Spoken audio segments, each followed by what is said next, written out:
Office থেকে just এলাম কিছুক্ষণ আগে, এসে প্রিয়ান ঘুমোচ্ছিল। তো বাবা মা আজকে একটু বেরিয়েছে বাইরে। আমি এসেছি, কি হয়নি।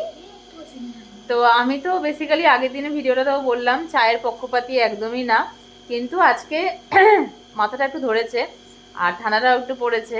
তো এসে এই লেপের নিচে পা গুটিয়ে বসেছি, আর ননদিনী এই যে চা করে নিয়ে এসেছে আমার জন্য। এত বড় বলিদান দিয়েছে যে লাল চা বানিয়েছে।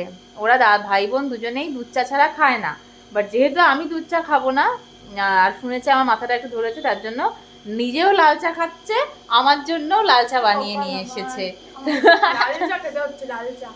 তাও কি না, আমি কিন্তু বলিনি, ও নিজের থেকে বানিয়ে নিয়ে এসেছে। বলছে যে তুমি র চা খাবে, এই জন্য র চাটাই সবার জন্য বানালাম। তো এখন এই লেপের নিচে পা গুটিয়ে বসে আমরা র চা খাচ্ছি, তাই তো? এটার মজাটাই আলাদা। অফিস থেকে এসে এরকম ননদিনীর ভালোবাসা, আহা হা, কজন পায়, কজন বৌদির ভাগ্যে জোটে। ভাগ্যবতী বৌদি আমি, সত্যি কথা।